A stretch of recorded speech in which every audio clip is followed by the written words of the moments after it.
Shalom Bapak Ibu Saudara-saudara yang dikasihi Tuhan, jumpa kembali di channel YouTube saya.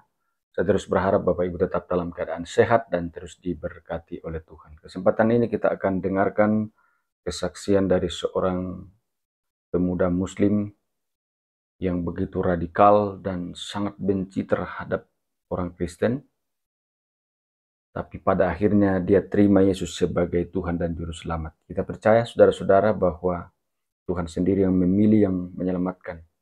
Sekalipun dia benci, dia begitu radikal, tetapi karena Tuhan yang memilih, memanggil, dia tidak akan bisa menolak. Tidak ada seorang pun yang akan bisa menolak jikalau Tuhan yang berbicara, kalau Tuhan yang memanggil. Sebelum kita lanjut, saudara-saudara, jangan lupa terus dukung channel ini dengan cara like, subscribe, dan share, supaya saudara terus mendapat notifikasi video-video terbaru dari saya, dan terlebih channel ini akan terus berkembang ke depan dan menjadi saluran berkat bagi banyak orang. Kita saksikan bersama-sama.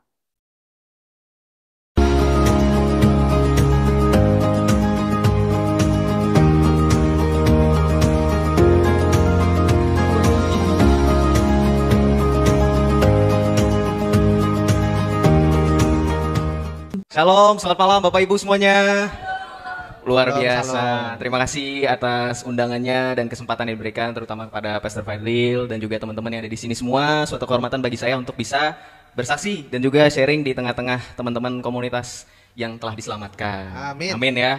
Jadi kita sudah keluar dari kegelapan menuju terang abadi. Siapa dia? Yesus Kristus. Amin. Ya, sebelumnya perkenalkan, memang nama saya di TikTok biasanya Joseph Albert Michael. Cuman memang nama asli Islami sekali. Pastor Fadil tadi sudah tahu. Untuk latar belakang, saya sama kurang lebih dengan teman-teman yang ada di sini semua, Bapak Ibu, kita semua dari latar belakang yang sebelumnya tidak mengenal Kristus sama sekali di dalam hidup kita ya. Jadi bisa dibilang kita bukan dari saya bukan dari Kristen gitu kan. Dan memang ya seperti juga nama akun saya mantan radikal, Pastor. Jadi memang radikal sekali dulu saya, latar belakangnya dari kecil itu sudah terbiasa nonton, mungkin Bapak Ibu tahu ada yang mengenal Zakir Naik, udah hatam ya, Ahmad Didat dan seterusnya gitu. Dan memang untuk saat ini di usia saya yang sekarang kurang lebih 21 tahun. Tidak kurang dan tidak lebih.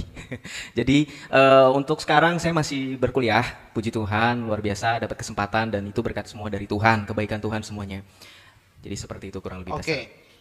Ya, jadi seperti yang tadi saya sudah sampaikan di awal, saya suka nonton Zakir Naik ya, Ahmad Didat, yang sering ditanyakan itu apa sih? Yesus itu Tuhan dari mana? Ditulis dalam Alkitab ya enggak? Bapak Ibu sering dengar gitu ya? Ya mungkin kita orang yang dulu dari sana itu bakal berpikir, wah orang Kristen ini nggak bisa jawab, ya kan? Dari situ mulai saya itu bukan apa-apa ya, jadi mencari sendiri gitu kan. Jadi terbiasa dulu saya itu memang ingin sekali mendebat gitu orang Kristen secara langsung gitu. Mungkin itu ada dampak dari tontonan tadi, Pastor, tontonan dari Zakir Naik. Jadi memang saya juga pernah cerita di kesaksian saya sebelumnya bahwa saya itu mendebat salah satu adik kelas saya waktu SMP. Wah, itu benar-benar radikal itu. Jadi saya bukan yang sekarang di cover di media sosial gitu, tapi saya ketemu orangnya langsung, bertatapan muka langsung. Saya praktikkan apa yang Zakir Naik biasa tanyakan. Dan impressingly bahwa ternyata adik kelas saya bisa jawab, "Oh, Yesus itu Tuhan." Loh, saya nggak puas. Oh, adik kelas kamu Kristen ya? Iya betul, Oke. Kristen. Dia bisa jawab dan akhirnya saya dengan penuh benci ya kan, karena memang dari kebencian tadinya gitu. Kalau kata orang kan benci lama-lama jadi cinta dan memang betul ya terwujud. Jadi saya belajar sendiri lagi, mencari dalam lagi. Saya mencari itu tujuannya bukan untuk tadinya untuk mengikuti Yesus ya. Saya itu tadinya untuk mencari-cari kesalahan, mencari-cari lagi mana nih yang saya pikir nggak bisa dijawab lagi. Sampai akhirnya singkat cerita saya itu merasa kemudian panggilan dari Tuhan itu, dari Yesus itu di hidup saya, yang tadinya mungkin di tahap yang penolak, denial, tapi lama-kelamaan panggilan tersebut besar. Jadi kalau teman-teman di sini tahu kan biasanya kita 5 waktu itu ngapain ya. Jadi 5 waktu itu saya selalu terpikirkan Yesus. Saya tidak mengalami penglihatan apapun, tapi perasaan itu. Mungkin Bapak Ibu tahu ya, ketika kita melaksanakan sesuatu, tapi hati kita tuh kemana-mana. Dan pada saat itu, pada saat saya melaksanakan sesuatu yang 5 waktu itu, di keyakinan saya sebelumnya, itu saya hanya merasakan Yesus. Sampai akhirnya saya memutuskan untuk mengambil waktu sejenak. Saya berdoa dalam hati. Saya pikir, kalau memang Engkau benar adalah Tuhan, tolong benar-benar kasih saya suatu tanda, gitu kan? Suatu tanda yang benar-benar saya bisa akhirnya menerima Engkau. Tanda itu, Bapak Ibu, percaya atau tidak percaya, itu secara tidak langsung itu bertubi-tubi.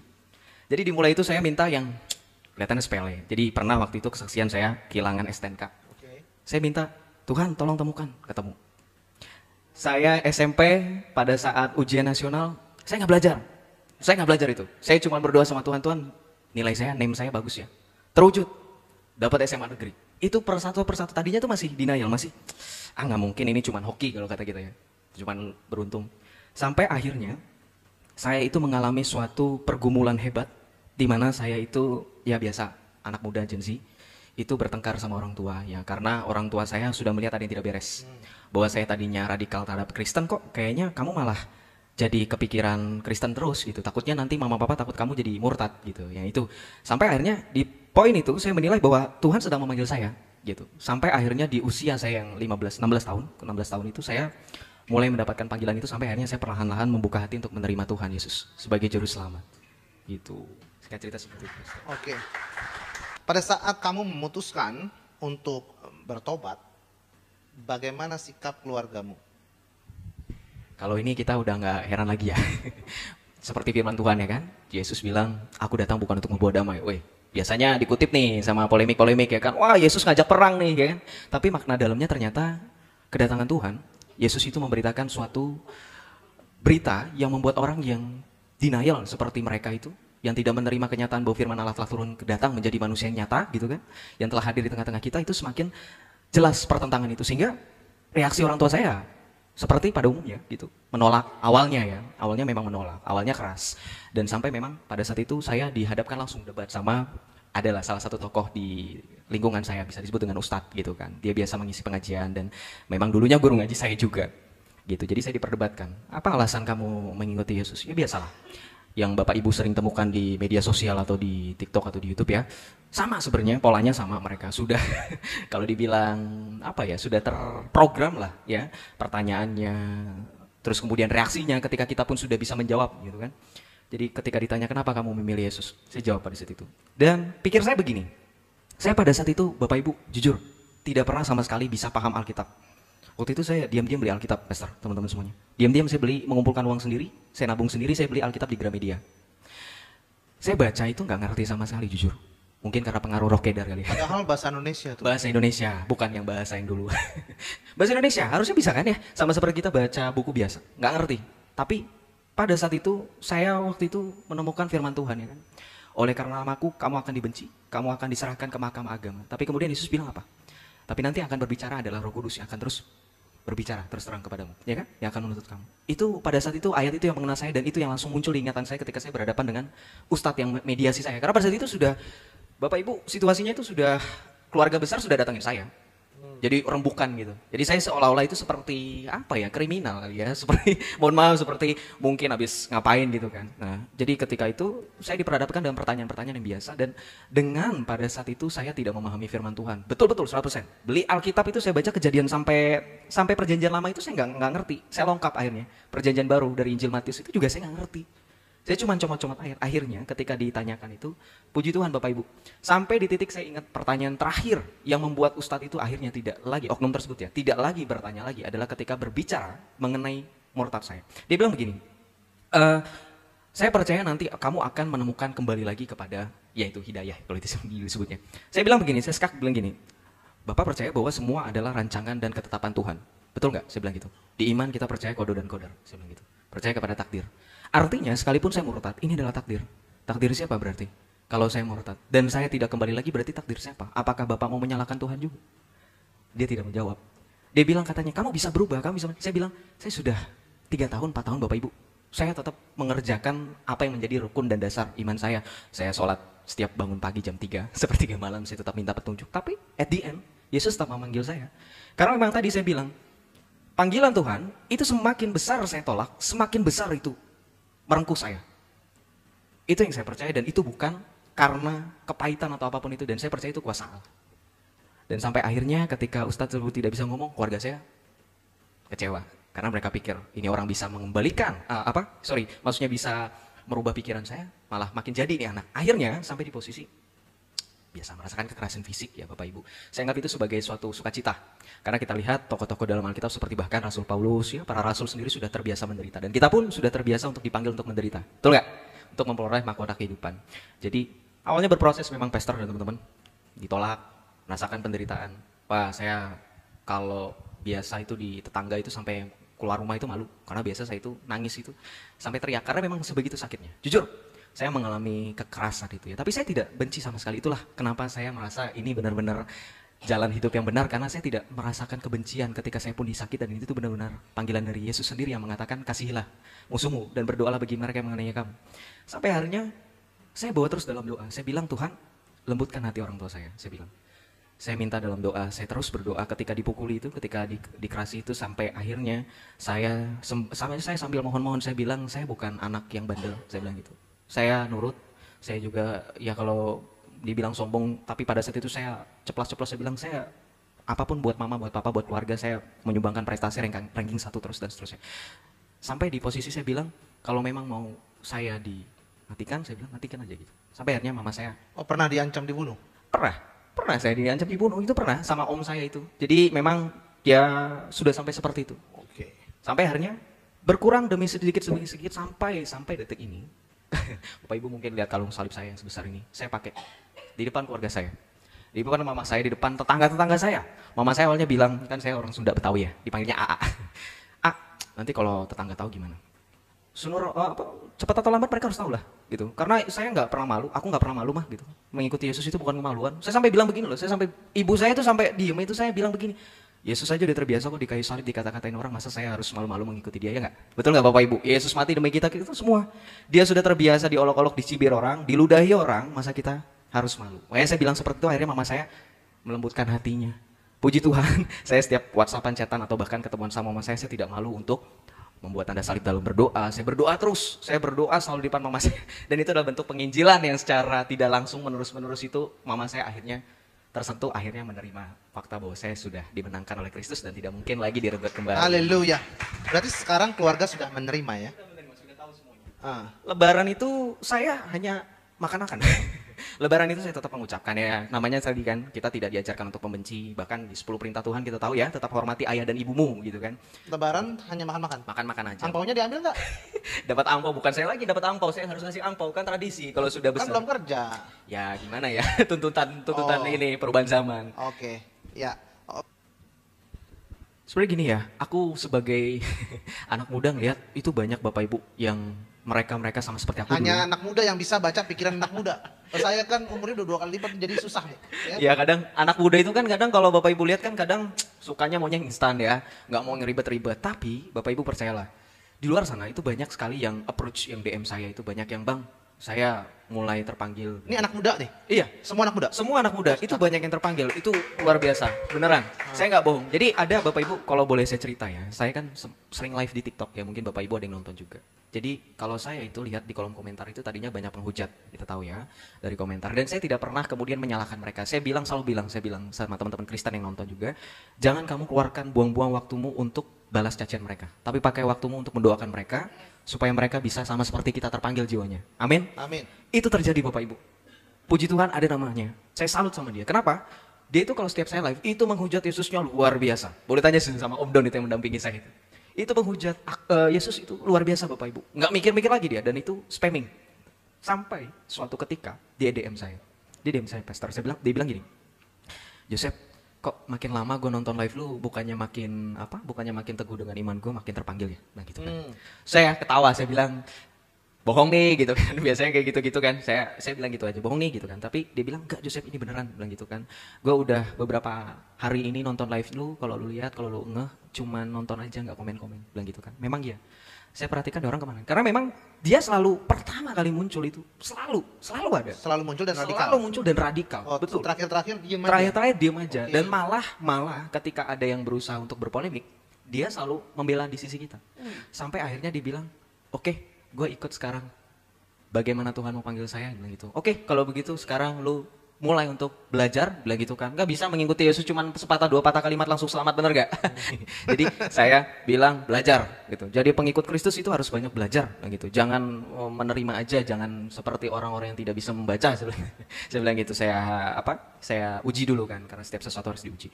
Sampai akhirnya puji Tuhan, kemarin baru saya dengar dia sudah mau dibaptis. Haleluya. Tuh saya cuman Baptis di mana? Nah itu, cuman saya bilang mau kesaksian, atau enggak terserah lu. Karena gini, bagi saya ketika ada orang seperti itu kita juga harus cerdik karena mereka itu jadi target-target kita tahu ya.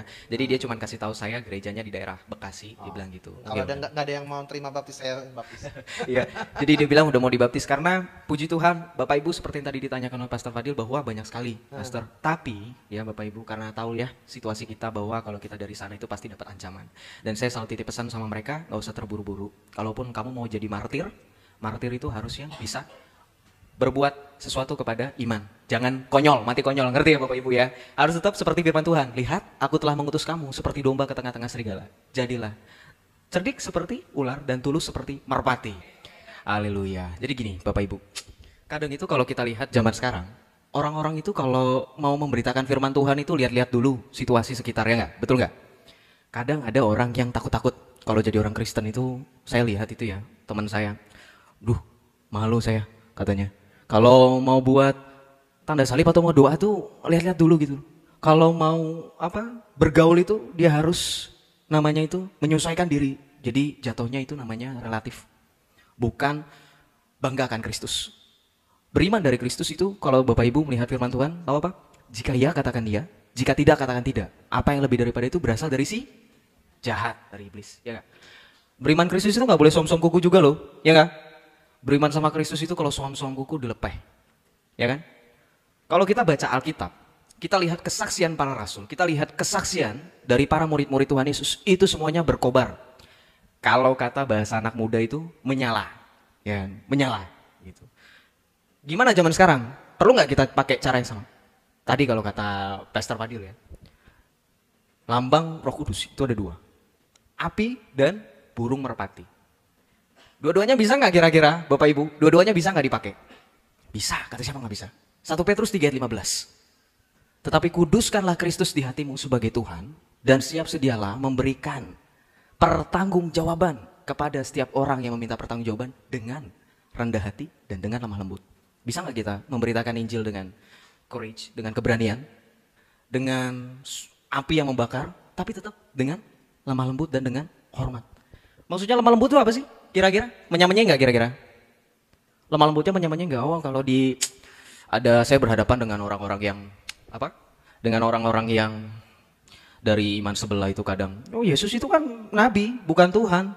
Oke, tapi kita karena ngelihat, ya udah iya, apa katamu aja. Boleh nggak kira-kira seperti itu?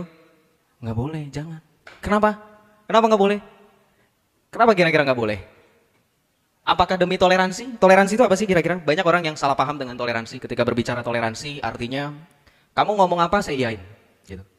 Kayak gitu, toleransi enggak. Toleransi itu adalah saya tetap saya, kamu tetap kamu. Saya melihat Kristus sebagai Tuhan. Kamu terima itu atau enggak? Urusanmu. Betul enggak? Apa kata Tuhan ketika orang menolak Kristus? Apa kata Tuhan? Dalam Injil Yesus berkata, jika engkau percaya, jika engkau dibaptis dan percaya engkau selamat. Tetapi jika engkau tidak percaya, akulah dia, kata Tuhan Yesus apa? Kamu akan binasa dalam dosa-dosamu. Jadi kalau ada orang yang sudah kita beritakan firman Tuhan, kita tahu Yesus itu adalah Tuhan, kemudian menolak, gimana sikap kita? Mendoakan, ya toh? Nggak usah mengutuk, nggak usah memaki, login yuk. Asyhadu, nggak usah ya.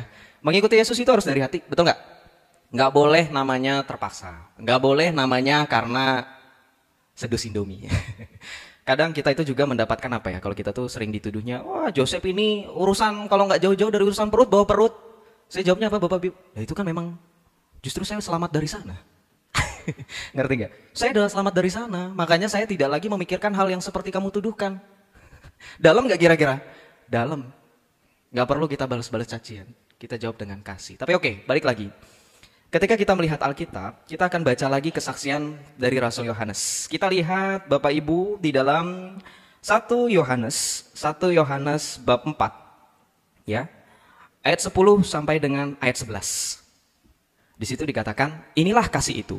Bukan kita yang telah mengasihi Allah, tetapi Allah yang telah mengasihi kita dan yang telah mengutus anaknya sebagai pendamaian bagi dosa-dosa kita. Saudara-saudaraku yang kekasih, jikalau Allah sedemikian mengasihi kita, maka haruslah kita juga saling mengasihi. Amin. Kata Rasul Yohanes, kita disuruh mengasihi. Kira-kira kalau kita bertemu dengan orang-orang yang tidak mengenal Yesus, ya, lebih cenderung untuk membenci Yesus, kita tetap mengasihi atau enggak? mengasihi. Kenapa? Karena Allah telah terlebih dahulu mengasihi kita. Betul ya? Amin ya. Nah, kadang di kehidupan yang sekarang sudah semakin berkembang zamannya, Bapak Ibu, kita tahu ya, kemajuan media sosial, teknologi, semakin banyak orang yang mengemukakan pendapatnya secara dengan bebas, tapi tidak bertanggung jawab, tidak berdasarkan informasi yang akurat. Sebagai orang Kristen, kita harus apapun itu, memverifikasi, apapun itu, informasinya. Sekalipun untuk pengajaran. Pengajaran itu harus tervalidasi. Nah, begini, jadi orang Kristen sekali lagi harus berani bersaksi. Jangan karena kita tinggal di lingkungan yang bukan Kristen, kita ciut. Justru kita harus semakin menunjukkan. Kita harus semakin bertumbuh. Kita harus semakin menjadi terang dan garam dunia. Ingat, Tuhan Yesus juga pernah berkata dalam Alkitab, Yohanes 8 ayat 12. Ya, akulah terang dunia. Kalau kata dalam bahasa Arab apa? Ana huwa nurul lil alamin. Ya, jadi Yesus itu terang dunia itu. Bapak Ibu nggak usah ragu-ragu lah kalau melihat figur Yesus itu sebagai Tuhan itu. Wah, Yesus itu memang, saya selalu bilang sama yang bertanya itu kan, sering kan tadi, seperti yang tadi di awal kesaksian. Mana dalil itu Yesus itu Tuhan? Saya bilang, Bapak Ibu kita sekarang bermain logika. Karena mereka suka mengutamakan logika katanya, kan paling cerdas. Saya bilang begini, lebih terhormat untuk diakui atau mengakui? Sekarang kalau Bapak Ibu bertemu dengan misal, ada sosok berdiri di sini. Tiba-tiba, tanpa ada angin dan hujan, dia mengakui, saya orang kaya. Saya punya bisnis. Kira-kira Bapak Ibu ilfil nggak dengan orang seperti itu? Ilfil, betul nggak? Ilfil. Sekarang kalau kita melihat tradisi, bagaimana orang-orang Yahudi sudah mengenal Allahnya dalam perjanjian lama ketika Musa, ya kan? Kemudian Yesus datang. Kira-kira Yesus perlu nggak ke depan publik ngaku-ngaku saya Tuhan sembahlah saya? Nggak perlu nggak kira-kira Bapak Ibu? Nggak perlu. Sekali lagi, lebih terhormat untuk diakui atau mengakui? Diakui, betul nggak? Karena diakui. Kalau saya pakai logika seperti itu, kita melihat ada tetangga, anak tetangga gitu ya. Ih, anak si ini hebat loh, ranking 1 kemarin, juara 1. Kita lebih, oh iya benar. Tanpa harus mengakui. Sama seperti Yesus. Kita lihat keilahiannya dalam Alkitab. Itu yang membuat kita semua teguh di sini. Betul nggak? Amin nggak? Kita lihat Yesus itu sebagai sosok pribadi yang dalam Alkitab, Filipi 2 ayat 6 sampai dengan 13. Kalau Bapak Ibu baca di situ kan. Yang walaupun dalam rupa Allah, tidak menganggap kesetaraan dengan Allah itu sebagai milik yang harus dipertahankan. Melainkan telah mengosongkan dirinya sendiri. Dan mengambil rupa seorang hamba dan menjadi sama dengan manusia. Dan dalam keadaannya sebagai manusia, ia telah merendahkan dirinya dan taat, bahkan taat sampai mati di kayu salib. Itulah sebabnya Allah meninggikan dia dan mengkaruniakannya nama di atas segala nama. Supaya di dalam nama Yesus bertekuk lutut apa yang ada di langit dan di bumi. Dan segala lidah mengaku bahwa Yesus adalah Tuhan bagi kemuliaan Allah Bapa. Amin. Itu ayat Alkitab itu sudah jelas. Loh kok masih ada lagi yang masih penasaran? Yesus itu Tuhan atau bukan? Masih ada orang Kristen yang ragu-ragu ketika ditanya Yesus Tuhan atau bukan. Yesus kenapa Tuhan? Kok dia manusia gitu ya. Kadang orang berpikir kalau sudah manusia sudah nggak bisa Tuhan. Loh memang iya, nggak ada sejarahnya. Manusia jadi Tuhan itu nggak ada sejarahnya. Tetapi Tuhan yang menjadi manusia jelas. Fil bad ikanal kalimatu, wa kanal kalimatu indallah, wa kanal kalimatullah. En arche en hologos, kai hologos en proston theon, kai theos en hologos.